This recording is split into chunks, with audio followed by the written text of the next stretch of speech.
Hey, welcome back again. Only on camera for a few seconds because the algorithm demands it now. But anyways, we're doing our quick update on the water situation in the southwest along the Colorado River and the three primary reservoirs as they are going down, and nothing's really stopping them. Even all the extra rain that's been happening because of the super El Nino that's now in place has only really slowed them down. And the water levels that you see on these statements are elevation feet. That's how high the surface of the water is above sea level. That's not the depth of the lake. Lake Mead is now down to 1041 in elevation feet, which is just shy of the all time low record that it set a few years ago, and it is still going down. Again, all the extra precipitation from this super El Nino that's now in place is only really slowing it down. Lake Mead was down to about 33% by the start of this year, by the start of its decline phase.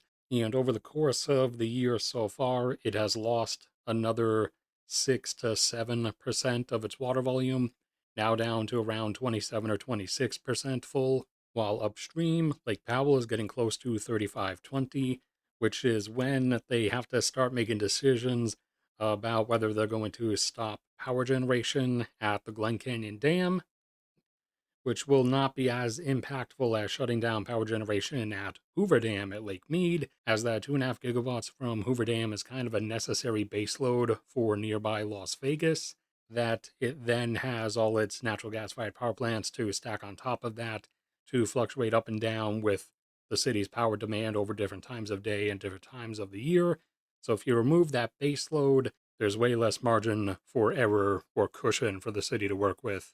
But up along the Utah border, Lake Powell is getting close to the point where they're going to have to make a decision about Glen Canyon Dam, with Lake Powell now down to about 22% full, as Lake Powell has constantly been getting sacrificed for the sake of trying to preserve Lake Mead as long as they can. And now that Lake Powell has been getting so close to its end, they've been sacrificing that smaller reservoir I mentioned, Flaming Gorge, even further upstream, which can't buy that much time because, again, it's only about 1/5 or 1/6 the size of those two. But as you can see, this year, from these massive drops that it's undergone, they have been sacrificing that one to try to slow down the drop of Lake Powell, which has been getting sacrificed over the years to try to slow down the drop of Lake Mead, who has to constantly let water flow through the turbines to keep that 2.5 gigawatts of power generation active 24/7, but also would have to release that water all the time anyways, because they have to make sure that the Colorado River stays at a specific water level downstream where the Colorado River aqueduct system connects and sucks water out of the river at a specific lake.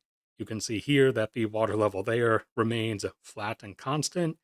That is maintained at the sacrifice of all the other reservoirs upstream so that the Colorado River aqueduct can continually pump water from the river over into Southern California for California to use. The, at this point, inevitable shutdown of a number of the dams and severe reduction in river flow along the Colorado. We'll also see the collapse of a lot of Arizona agriculture, which would not be that impactful in terms of basic food supply. Most of the grain is done in the Midwest, obviously, but a lot of what's in Arizona that's dependent on that river, at least for its irrigation, is a lot of cotton, but also alfalfa and a lot of other animal feed products or crops that get turned into animal feed for livestock.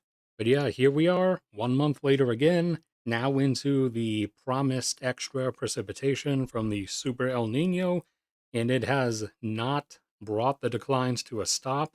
It's only really slowed down one of them, that being Lake Mead's. And if we go through winter with the Rockies having another very low amount of snowfall like they did last winter, then next year is definitely going to be the year when we first start entering the real interesting decision making times. All right, that's it for this one. Thank you, everybody, for sticking around and listening. Like if you enjoyed, subscribe if you haven't already. PayPal and Patreon are down there if you want to support me. Only do so if you actually can. May God bless and protect all of you, and I will see you all around next time.